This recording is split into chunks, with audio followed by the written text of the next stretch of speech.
Um, we have a very, very, very competitive product with supposedly the omnipotent ones. So it's good. It's good. Open questions here. Barry, what's on your mind? Well, last week, I guess it was last Thursday. I thought I had this guy sold on, putting 50K a year into a policy, and now seems like he's changed his mind, and he's going to pay his house off in 3 years. Really nice house, Tom. Been there several times. He's 65 years old as well. Okay.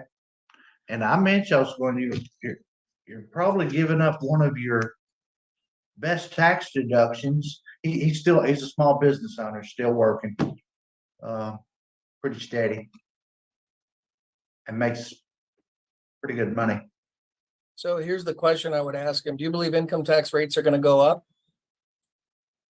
And of course, as a business owner, he's going to say yes, and just let him know every time the government raises the income tax rate, they're contributing more of your house payment for you. Why would you stop that? Understand what I said? I think so. So the interest is a deduction, fair? Every bit of it. Right? So if the income tax rate goes up, the IRS is going to give him more of a refund by not paying it off. Hello? Why would you kill a tax deduction? Exactly. Yeah. Yeah, it kind of blew me. Well, it didn't really. I should have saw it coming because his wife mentioned she went ahead and started taking her Social Security to put towards the house. And I get it. There's nothing Yeah. more fun than having a deed hanging on the wall that says the house is mine, except it really isn't. Through eminent domain, the government can come and take it away. They got to pay you a fair price, but it is for the time being temporarily your house. Yeah. But when you look at how wealth works, you're probably most foolish thing you could do as long as you're still sick and tired of paying income taxes. Yeah. Look, the government through inflation is going to allow you to pay that fixed house payment, which will become worth less and less every month. Why would you give them $100 when you can give them 86-cent dollars or 41-cent dollars and still have the government pay the majority of that? Right.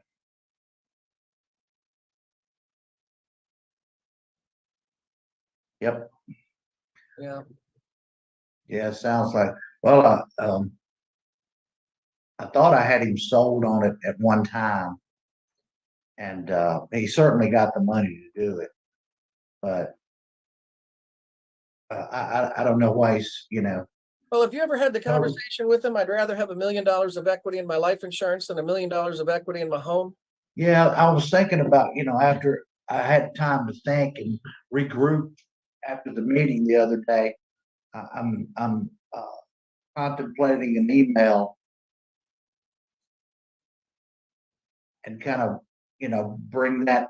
I mean, what have I got to lose, Well, I would ask the email or put the email in the form of a question. If I could show you an alternative to what you're thinking that would reduce the cost of paying off your home, would you be interested in hearing that? Yeah. And if he says no, write him off. Don't take his call anymore, because there's too many people out there that would love to put 50 grand into life insurance if they knew what it did. Right. Usually, though, Barry, when the wheels fall off, it's because we've used toxic language and we focused on the wrong thing. Right. We seem to sometimes forget the problem we're solving, and instead we're talking about the product you're buying. And when we do that, then it gets in a minutia detail of stupidity. And what is the rate of return on life insurance? Better than you can do in a 10% guarantee. I'd love to show you the math on that there, Lucky. We're doing a webinar that shows how putting $100,000 a year away for 10 years at 0% return will outperform the spending ability, outperform the spending ability of putting $100,000 in a contract guaranteed to grow at 10% every year for 10 years. You'll have more money, but you won't be able to spend more. So when people understand how wealth affects the distribution of what they've accumulated, most people hate the result of what they're doing. Look, if we truly understood collateral, and really that's all life insurance is, it's a real fancy form of collateral. Right. It's the only form of collateral where you don't have to pay anything back. It's paid back when you're dead. Banks want, I mean, when I have a mortgage, yeah, mortgages are great and I get to pay with decreasing dollars and then the IRS is going to give me credit for some of it. I get it. I get that. But the bank wants a payment every 30 days. Right. Here, I don't have to make any payments back. I'm spending my death benefit while I'm alive with my family because that's the only thing that's affected. My cash value continues to grow inside the contract. Now, it is indebted by whatever I borrowed, but all I'm doing is taking a cash advance on the death benefit. As long as I'm not in a product that's direct recognition, my borrowing activity does not affect the death benefit, gross death benefit, or the cash value gross. Can't do that with real estate. On a commercial loan, if I borrowed some money against a commercial property and it drops in value, I'm going to get a loan call. The bank will call me on that loan. Now, not your primary home. Those are non-callable. Right. Those commercial real estate, they can call it. Could care less if you never missed a payment.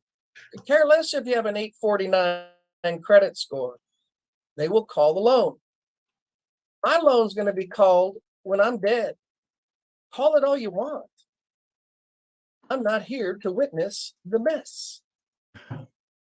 Exactly. So what, he also mentioned that he probably wouldn't even be in the house after 10 years, but the fact Why that make the bank happy? I know,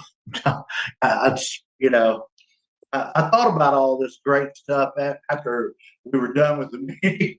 I went back and thought about it, over and I was like, oh my gosh, yeah. Isn't it amazing how that happens? You think of everything later.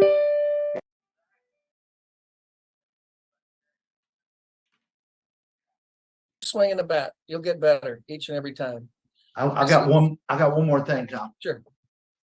I printed off page 32 because is my Social Security going to be taxed? Can we do a meeting on this sometime? On Social Security income taxation? Yeah, just to see where the numbers are, where that would kick in. I'm sitting here looking at this thing, and I'm getting the Google eye. Oh, I know. Just like any other tax form. And you won't find it on your tax return that tells you how much of your Social Security you have to give back. But Barry, here's the insult to injury. The IRS is going to send you the money first, and you're going to owe it back. Right. So why not just reduce it? Well, if you don't know what the tax is, they're going to send you the full amount, then oops, got to pay some back. Yep. So here's the formula. You take half of Social Security benefit first. You multiply that times 12, all of your Social Security benefits times 12, and cut it in half. Right. Then you add up all your 1099s and W-2s, your taxable distribution. If that number totals more than $42,000, you're screwed. I'm sorry, you pay 85% of your Social Security subject to an income tax. Okay. So no, forget about the standard deductions and all that stuff. See, I was trying to complicate it, I guess. No. So let me say this again. I see what you're saying now. I see it on the form. But Social Security income may not be taxable even after 85% of it is going to have to be reported. It has to be reported on a tax return if your number exceeds 42,000 married filing joint. Now, when you add all the standard deducts and the interest that this guy's throwing away, if that number of exemptions and deductions total more than 42,000, then he probably won't owe anything on the income tax for his Social Security benefit. But the formula for determining how much of your Social Security you must declare is a different calculation than how much income tax will you owe on your Social Security. Big difference between the two. I know they sound the same and they come out of people's mouth the same. They're not. They're not. I just want to get real clear on it. Sure. More clear than I'm currently at. So Kendrick can probably send you 63 articles, maybe 64. I believe how to calculate. the income tax on Social Security. I don't need the article. I could write the thing. But anyway, but Jesse, how about you? What's on your mind?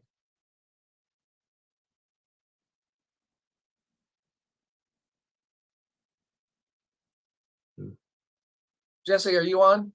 Mr. Washington Otter Pilot, are you on?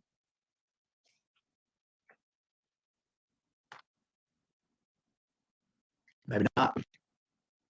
We were on another meeting, and I, for 4 minutes, I was asking if he's on. And Jesse, are you on? Do me a favor, get a hold of me at info@thebreakawayleague.com. Info@thebreakawayleague.com.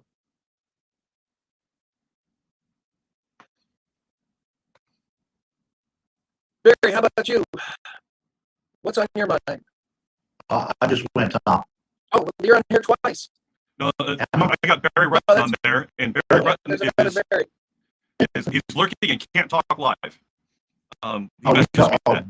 And I don't know why. I've got a lot of feedback, and I'm not sure if it's me or Zoom or what. Well, I'm getting crackled on my end. It's coming through every other. Yeah, I think I'll blame Zoom. Mr. Rutten, are you on? He can't talk, at least according to his message to me. You can't talk? He says he's lurking, he can't talk live. That's what he messaged me. Okay, does he have a question he'd like to put in the chat window? Barry, if you want to, there we go. All right.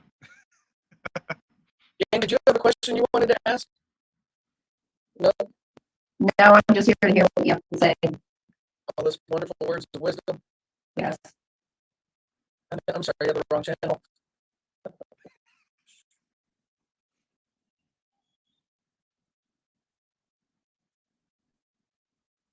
I do have a question though. So yeah, so I met with the couple the other day, and they really put me on the spot as to what it was all about. And so I did say life insurance, but in the meeting went really well. They're getting ready they're building a home, so their mortgage is going to increase from $1,000 a month, probably up to over $4,000 a month. So, sorry, I can hear the echo. That's weird. But anyway, how can I redirect it so that maybe I can blurt it out life insurance? But what should I say? Well, remember, life insurance is one of 5 ways of using collateral. So if your message was learn how to retire without filing tax returns, it's through the use of collateralization. I keep my money close to my vest and I spend somebody else's. When we go through the types of collateral, number one, there's only one asset you can't, and as you know, that's your retirement plan. But when we go through the assets that can be used as collateral, I think most people would find life insurance the most attractive way of using collateral. So it really depends on what. Remember, Bo would tell his people, look, it's life insurance, but we're using it for a different reason.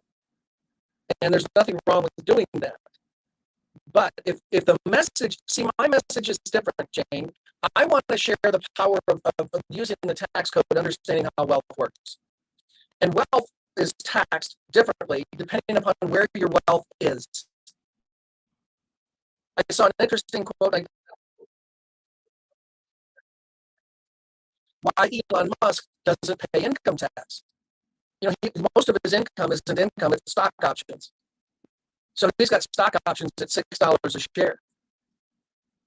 So when he pledges that as collateral, he doesn't pay income tax on the pledged asset even. And then his tax return shows him earning basically nothing because he doesn't have income.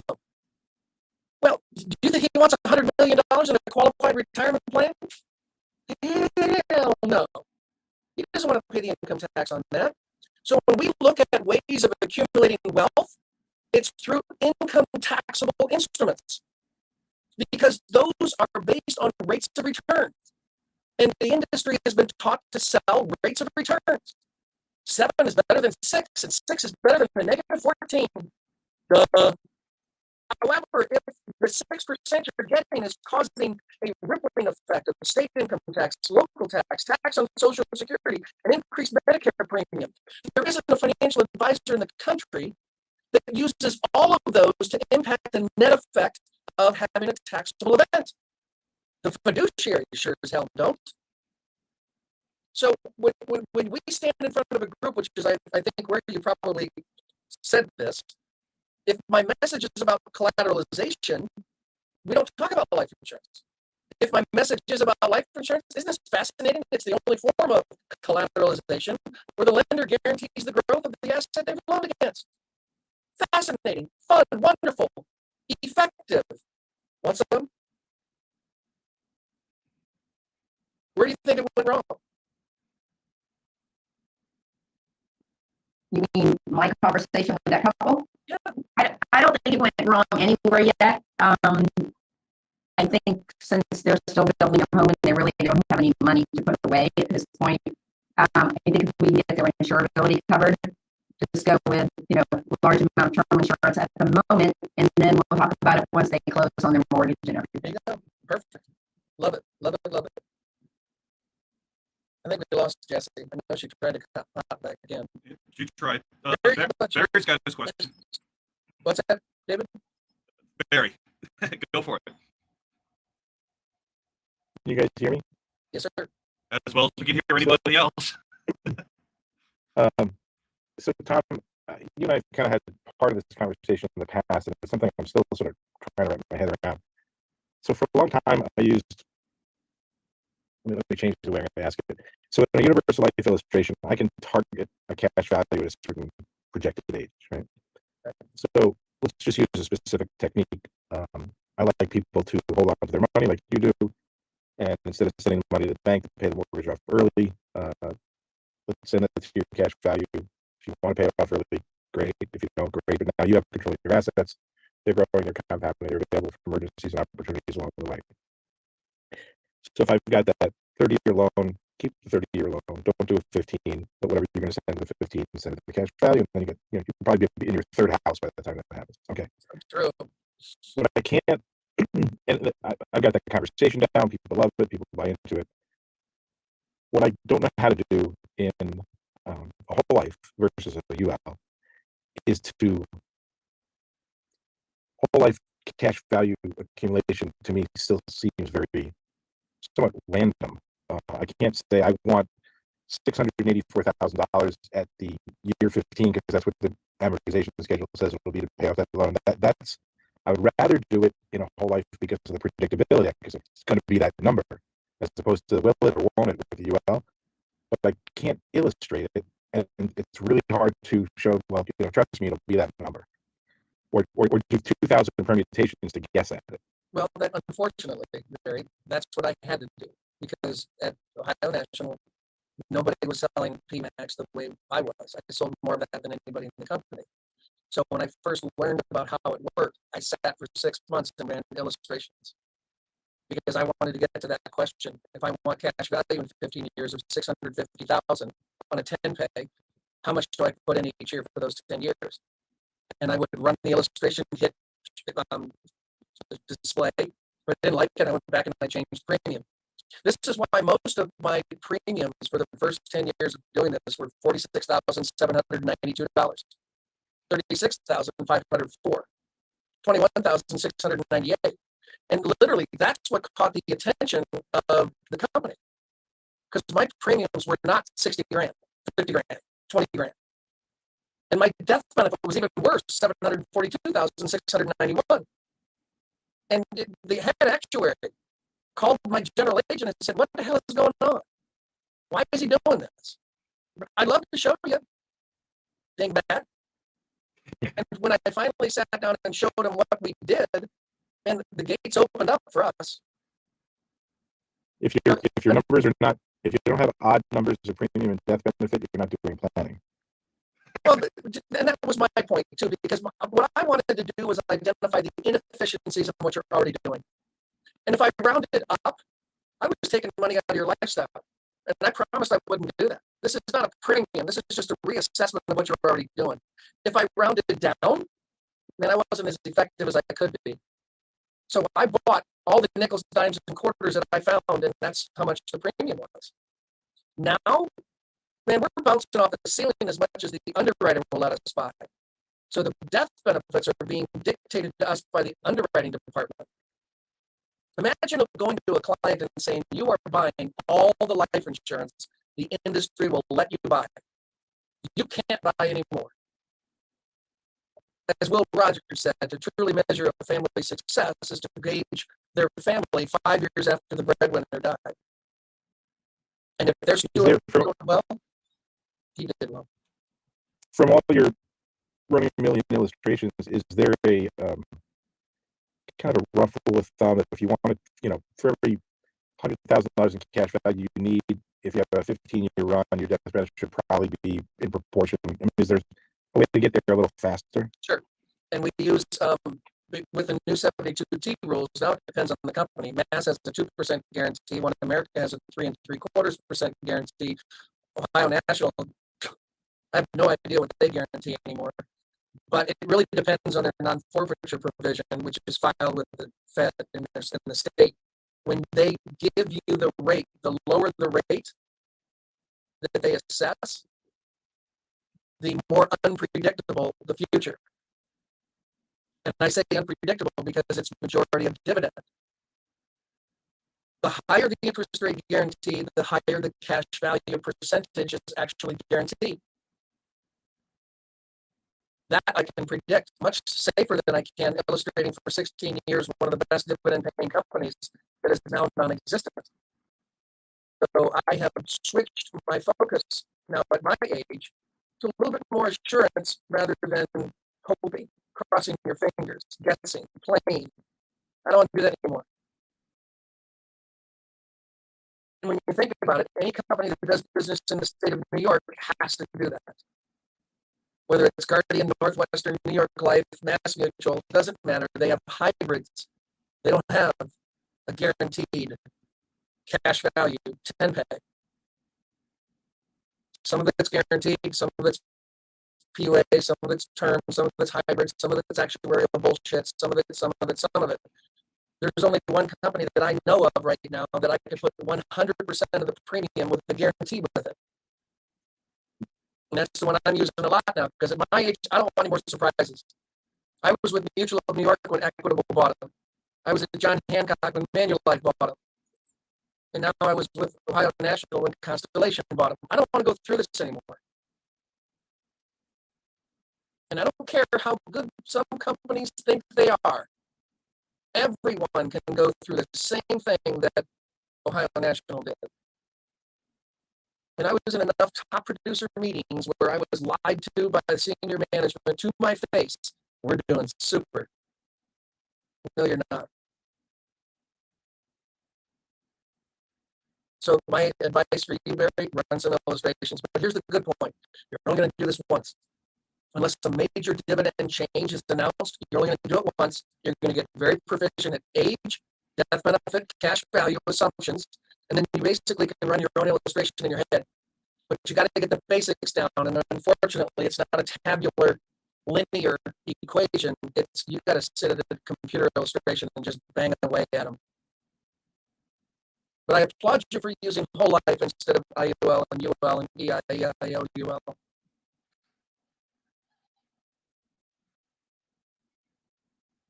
Mr. Moffat, you got a question? I'm just listening, like Jane.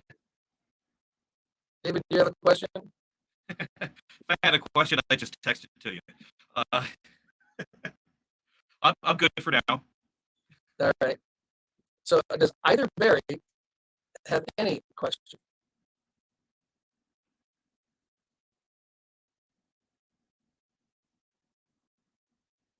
Wait, Barry Cartwright, you are muted.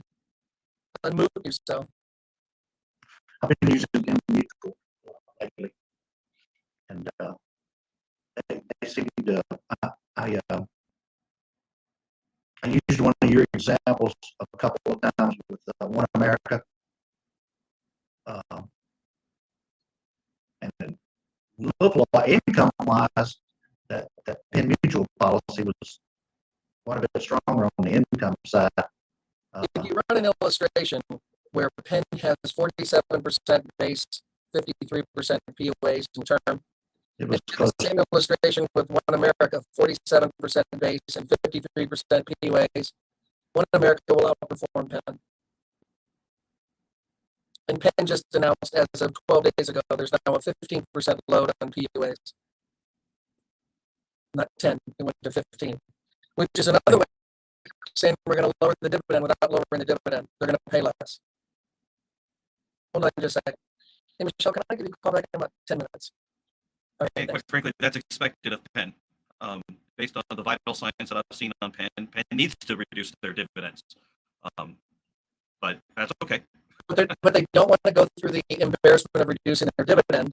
So they're going to show lower cash values and just say we charge more on the acquisition rather than pay less on the dividend distribution. Look, the more old I get, that's horrible English. The more old I get, Get it. the more questions I have basically from everybody. And the only thing that has really shown true on the whole life side is the guarantees. And the dividends are hopes. And if another company that's based in New York has another issue like Ohio National had, there's a small percentage of your base that will be subject to a guarantee. Now here's the problem though, and I'm doing an illustration right now with the math. Once a dividend is paid, it's guaranteed to stay there. So when you look at an illustration from a New York licensed company, the guaranteed cash value looks strong, but it's not. Once a dividend, what if they don't pay a dividend? There is no distribution. There is no guarantee. The guarantee is going to come from the premium side. And there are two dividend scales from every life insurance company. The dividend that is earned from a premium and the dividend that is earned from the cash values that have already been paid. And they're different. They might be close, but they're different. And I've had arguments with all kinds of people. And finally, they take it up to the top and they talk to the head actuaries. And they go, yeah, you're right. We have two different scales. Why don't you say that? Well, I don't know if anybody that's doing a hybrid can even explain what they're doing. And if all I do is show an illustration with the guaranteed distribution, I'm sitting here with $1,600,000,000 of clients' policies that aren't performing what they said they were going to do as of 2 years ago. So, and the only reason why they're still okay is because of the guarantee. Not because of what they hope. They want to pay a whopping 1% dividend. The worst dividend declared from any company. We're proud of that. And the only reason why those cash values are growing the way they are is because of the guarantees they have to pay. Pablo, did you have a question you wanted to ask? No. Just got here in the Zoom because I couldn't go through Facebook. Let me put myself on mute. Oh, it's okay. This is basically an open forum. These are my friends here that bother me every month and ask me questions of irrelevancy. I'm sorry, one content, and they get my stupid opinion. Yes, Barry. So if we treat the general account as a giant bond mutual fund for the sake of discussion, how long do you think it's going to take to effectively dilute up what the carriers are making? I mean, if you have a multi-billion-dollar fund and you're getting X amount of premium per year and you're using that to buy new bonds with higher interest rates, it's still going to take a really long time to impact that. So as the older, higher-paying bonds continue to expire, do you think that the insurance companies are going to go through a period of earning even less money before they can start earning more, and you're going to see even more of these dividend cuts and premium load increases and things like that? That's a really good question. And I think you're above my pay grade, but you got me thinking for a minute. One America. I doubt it. One America sold, I think they've shown on their annual report, a $100 million loss because they sold bonds at a loss. And what they did was they bought higher bonds.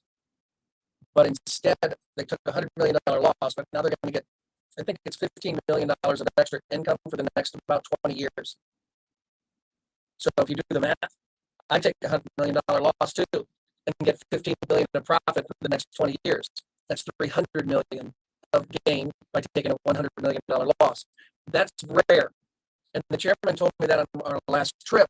He said, I just want you to know it's going to look bad on the industry reports, but this is why we did it. And I said, well, it makes perfect sense to me. He says, but it is an actuarial loss. So normally that doesn't happen. But if you think about it, that's the reason why banks are failing right now. Because the Fed did such a shitty job of raising the rate so quickly, all of those banks that were taking those deposits and buying bonds with them, low yielding, crappy bonds Long bonds. that are now worth 80% of what they paid for, and the bank down the street is offering a 0.25% more interest rate, and they have to sell those bonds at an 80 or a 20% loss.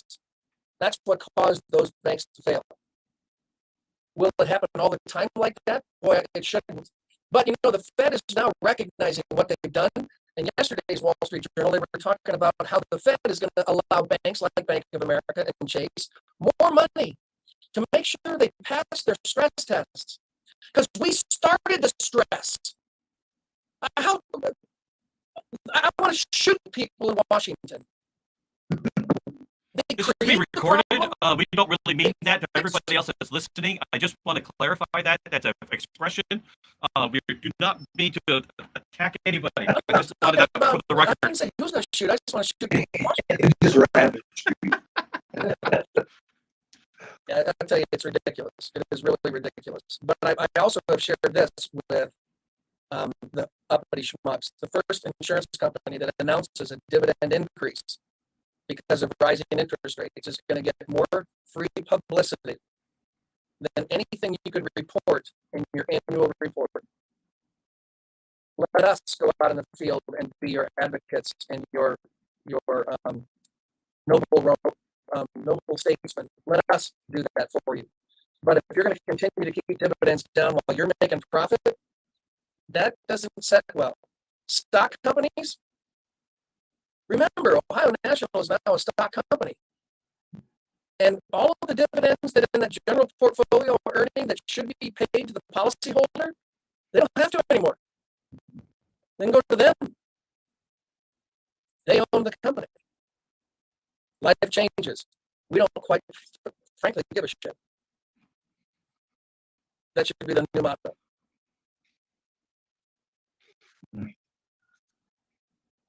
Pablo, did you have a question? This is really a bitch fest in disguise.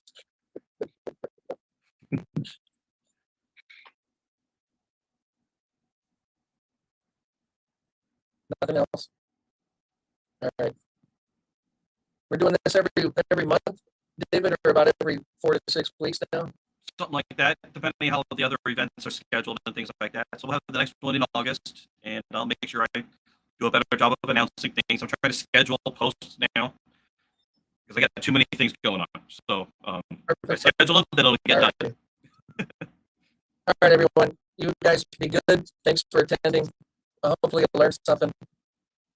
What I'd really like to do is hear you if you're actually out in the field and you make a sale from something you've heard. I want to hear about that. So Barry, you were this close. I've got a few more. Okay. All right. Because on You'll January be the 1st, first one. you're going to be a member, right? Absolutely. All right. Very good. Pablo, it's nice meeting you. I will see you all later. Thanks, Ron. Adios. Bye-bye.